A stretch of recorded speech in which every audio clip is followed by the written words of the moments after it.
Hello, everyone. It's me, Kirsten, and this is the It's Giving Mystical podcast. And this is your podcast for the week ahead, the week of April 18th. And really, it's important to note that the numerology is really speaking to us in these April readings. I don't usually have the sensation of the date come through as strongly as it's coming through, but I'll remind you that 18, so this is today, but it's the week ahead. The 18 is the moon card.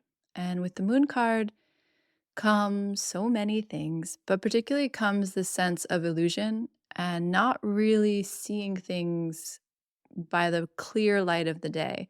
And that can be a good thing, as in dream work, as in hypnosis, as in anything that kind of shifts your perceptual state. So when I say altered perceptual states, I'm talking about naturally induced. I'm talking about your body, your mind, your field's ability to shift into different states of awareness, which is very important in shamanic work, very important in any kind of energy healing.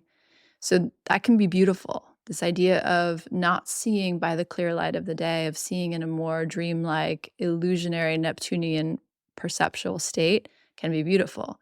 It can also be damaging. It can be, there's not truth here. It can be, I'm lost. It can be, I can't find my way out of this. It can feel like a real fog. All the heavy, wet, confusing aspects of Neptune come into play.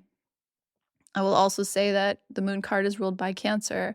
This idea of the mother is here with us. This idea of your maternal lineage is here with us. The emotional states. So, how that can be, again, such a blessing, such a connection with reality, connection with the world, connection with our own heart, and how it can also overwhelm. Both of those things are here. So, just feeling into, for some reason in this April month, the numerology really wants to make itself known. We saw that with the 4-4, the stability of that. We saw that with the 11, meaning the movement, the fast pace. And now we see it with the 18 and just this energy of maybe things are not what they seem to be. Maybe there's something that needs to be clarified. Maybe you can go on this journey, but what's anchoring you while you go on this journey? How do you find your way in a dreamlike realm or in a magical realm or an imaginary realm? How do you find your way in that space without losing a sense of the ground? And even if it's the groundless ground, right? How do we stay tethered to something that allows us to pull back, that allows us to come home, that allows us not to be shattered here? Because the danger with this Neptunian energy, with this moon energy, is that we can really feel like we've lost ourselves. And we can get overwhelmed by other people's energy, and we can get overwhelmed by information, and we can get overwhelmed by our fears and the things that begin to churn up in our field. And so we want to just know that this is possible. We want to have a sense that this is part of the atmospheric right now. And how do we find our safety, our tether within these dreamlike places? This state of the moon, this place of the moon can be beautiful and transformative and liminal in a way that opens up possibilities and new pathways. And it can also be overwhelming, and you can feel lost and confused and unclear in the space. And what the difference is made by how anchored you are into something eternal. That concept of what remains. That's important. There's a reason why that came up last week. There's a reason why that's still here with us today. Okay, so just to kind of start off with that conversation. And then knowing that the world came in last week, there was some ending. And we can get a little bit in our heads about this, like, oh, what's the ending? We had conversations this week actually in the Mystic Rising community about having almost a foreboding of what's ending versus a real presence with what is and watching from that place as things shift. The idea of a snake shedding its skin was very present in our work in that community last week, and it was present in a larger way with the world. And you have to remember that the snake shedding its skin is not a effortless process. It's also not really a conscious process. It's something that's happening. It's a calling, it's a longing to find something to move against. That's what the snake does, right? Like the 3 points, moves against to pull the old skin away. And what you're left with is a real sense of rawness and vulnerability and sensitivity. And that needs to be honored. There needs to be protection around that. Like you deserve to be protected around that. So what shifted, what ended, what ending came isn't necessarily something you can consciously say like, oh, this ended now. But on the flip side, on the back end, like when we look back at it, we'll be like, oh, I see how that was a moment where I had done X before and now I began to choose Y. Or I'd seen the conversation from this perspective, and now I see it from this perspective. I had moved through the world in this way, and something called me to start moving about the world in a different way. So there's just these, it doesn't have to be this like end of a relationship or end of a job or end of a project or end of a dynamic. It can be something more subtle. It can be an evolutionary process that's happening more quietly, more internally, more unconsciously. So all that's here too. And the card I pulled for us this week is the Nine of Wands. The Nine of Wands is concerned with completion, coming to the end of a cycle around our energy body. So around our fire, our light, our inspiration, our sexuality, our creativity. And there's something about the nine that comes to a place of fullness. The interesting thing about, so all the suits have a different energy. And so the wand suit has the energy of fire and light. And one of the things about the wand suit, as you study the tarot, is that it's unique in that the more you have of it, the harder it is to manage. So you think about like a spark or a candle or a light or a torch. One, the Ace of Wands. It's easy to manage. It's exciting. It's warming. It illuminates. It's so lovely. 10 of Wands is like a raging wildfire. It's too much. We can't contain it. We can't get our arms around it. We can't make sense of it. It overwhelms us. It actually can harm us. It can be destructive. There's something about the wand suit that the more you get, the harder it is to manage. So we sit here at the nines. The nines are asking us, and the other important thing here to remember is that tarot, 9 is completion. And there's a 10th card, and then there's the court cards. The 10th card speaks to our inability to know when it's complete, to be so present and so grounded and so clear that when something comes to its fullness, to its completion, we know then to move on. We know then to make peace with it and look to the new day. Many of us, it's human nature, we have a hard time with the completion. We have a hard time with saying enough is enough. The tens come in to remind us that if we can't say enough is enough, the universe will say it for us. Hence the wildfire analogy. So we stand here at this 9, and the 9 is not quite a wildfire, but it's a pretty roaring bonfire. And it's asking you to acknowledge that there is power here that is bigger than you. And there's power here that needs to accomplish something, needs to do something. And you can be part of that in the best way. You can contribute to that and look that in the eye. Or you can kind of turn away from that and ignore it and watch it maybe get past the firing, maybe get a little out of control. I hope this is working in terms of a metaphor. So when we have the 9 of Wands, we're always concerned with completion around some cycle, some information, some story in our energy body, some way of being complete with a mode of operation, a mode of being in the world. The 9 of Wands is the card of the wounded warrior, because by the time you get to the 9 of Wands, you really have walked through the fire.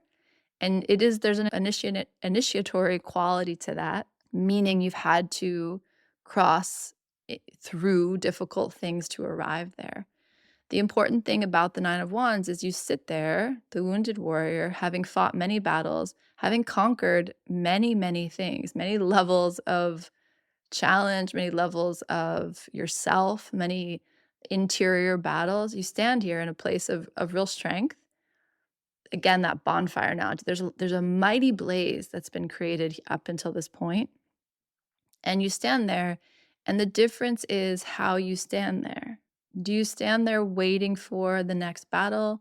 Do you stand there in a type of hypervigilance or in a type of trauma, a sense of, I'll never escape this. I will always be fighting. My life will always be X, Y, and Z.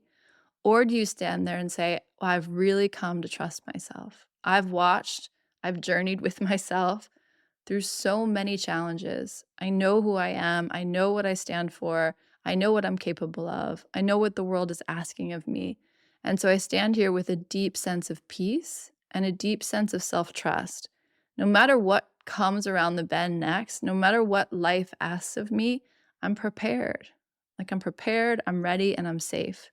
It's a huge distinction. And in many ways, like psychologically, I think it's a really important crossroads. It's a moment you come to where you become aware of your hypervigilance. You become aware of the healing you've done and the work you've done, and you decide that enough is enough. Like, you don't keep almost wounding yourself trying to prove that you are healed, trying to prove that you are enough, trying to work it enough, learn enough, fix enough so that you're finally worthy. There's a moment that comes where you are grateful for all of it, and then you also are willing to put it down and find peace and wait there and expand into the peace, expand into the spaciousness, knowing that life is a constant dynamic dance.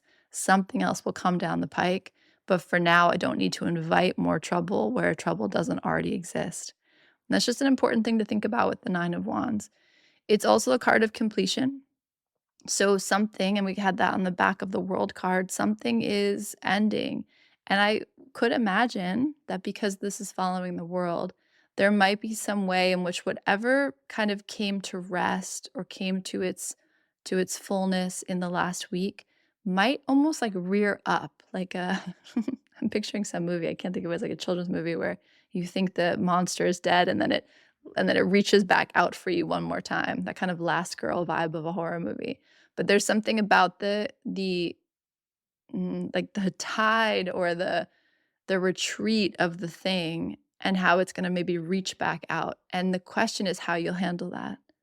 Who will you be when the challenge rears its head again? Who will you be when the old dynamic rears its head again? And there's just a real invitation to stay calm, and the image I had was like a lookout on a ship, like this sense of preparedness and caution, but not any kind of panic and not any kind of efforting. Like it felt very receptive. It felt like I'm going to stay here and I'm going to anchor in and I'm going to be aware and I'm going to watch for what's coming next. So it's like this active witnessing, but it's not a movement out, it's a movement down. And I think that's just something to kind of consider in this week ahead. There's a lot of energy, like we said, the bonfire, there's a lot of energy with the 9 of Wands, and it is trying to accomplish something. Like the 9 of Wands is trying to get something to transmute and release. And as we build up in the wands, we want to remember that our grip is being tested. So the wands are kind of asking us to trust the reemergence of the fire. So whether that's creativity or whether that's sexuality or whether that's inspiration or whether that's vitality or life force or just momentum, the nines are always asking us, do you believe it will return? Like, do you believe that life is done? Like, we've come to some finish line? Or do you trust that when you have a brilliant idea or a beautiful meeting or a connection or an inspiration, do you trust that is always coming back, that has its own momentum and flow, and you never really lose that? There's something about the wands increasing in number that makes us a little more graspy and a little more sticky than maybe is comfortable. And so we just want to notice when the 9 of Wands shows up, how tightly we're holding things. And there's just this sense of like, loosen your grip, which I've probably said 100 times with this card, but it's important. Loosen your grip, ground down, remember who you are, remember what remains, and then observe. Observe what's happening and be prepared for some old, I don't want to say demons, but like be prepared for some sparks to leave the bonfire. And you wouldn't want dry paper along the edge of your bonfire, right? Like you wouldn't expect to have highly flammable things around the edge of your bonfire while it's doing its thing, while it's at the height of its power. You might, if you had a raging bonfire, be aware that there was a grace period, a grace space around it, that you had gravel around it, that you didn't have anything super flammable, that you had a bucket of water nearby or some salt nearby. So just having the sense of like being prepared and also trusting yourself. And that's part of it. Part of trusting yourself is preparing in a way that feels good, is creating space for yourself that feels safe. It's that idea of it takes a lot of effort to be at ease. So what is the prep work that needs to happen so that you can rest, so you can ground down no matter what comes your way, you will be ready for it. You can trust yourself to confront and meet and match life as it joins you, as it changes, as it shifts before your eyes. Okay, I hope that was helpful. This energy feels like the moon energy. There's a duality to it. So I could imagine that this energy might feel quite activating and incendiary in the week ahead. And I could imagine that this is going to feel really gratifying and like you think of a bonfire amount of energy filling your body, like this real channeling of the fire you are, the alchemist you are, the strength you have. So it's interesting that the difference is going to be in the preparation. Like I said with the moon card, the difference is going to be in how I'm feeling in my body, in my field. And that's gonna come down to the work I've done. And that's not like you haven't worked hard enough, so watch out. That's a in this moment, while you're listening to me, while you're here, take stock. Like look around your space. The classic exercise Cass Phelps taught me, right? Like you just write your name in the middle. What grounds you? What makes you feel safe? What nourishes you? Put all those things in the circle with you. Draw a big circle around it. And what belongs outside the circle? Like you are this dynamic, co-creative, networked being. And knowing where you stand and knowing what's around you and knowing what's kind of close in and how good that feels or how threatening that feels is just so important. So it's much simpler than it sounds. It's not like, you have to be prepared for all outcomes. It is a sense of knowing who you are and grounding into that. And then just for this week alone, because I know things will change just as quickly as they present themselves. Just for this week alone, like having a sense of maybe just slowing your pacing down, looking with your eyes and not taking like really trusting that resonance between what you're perceiving and the way your body is taking that in. Can you kind of work this week to maybe align those things? Like I have this perception of what's happening, but I'm not going to rush to conclusion. I'm not going to rush to reactivity. I'm going to take a moment and breathe and check in with my body and then see what happens after a few breaths. Like I say this till I'm gone forever. The space when you lose your breath and you stop breathing, and then you remember that, notice that, and give yourself room for a full breath. That's the work of miracles. So much can change in one breath. So much can change in a minute of grounding into your body and staying steady and reminding yourself that you are safe. So much can change. We move so quickly. The energy this week is going to encourage that quick movement. And so this is going to be a week where your sense of leaning back and trusting yourself becomes even more important and really can make all the difference between this energy feeling amazing and like lighting you up and feeling too hot to handle and a little scorching. Okay. I hope that that landed in a way that was helpful and gives you something to work with. And really, I would say this primary image of a ship moving through foggy waters in the dark. And you just want to have your North Star, like have the thing that you are aligned to, trust yourself, and move steady and slow. Move steady and slow. All right. Sending you so much love and a lot of support and nourishment and, like, settling in the week ahead. Don't let the man get you down. Don't let the world light you up if it's not feeling good. Talk to you later. Bye.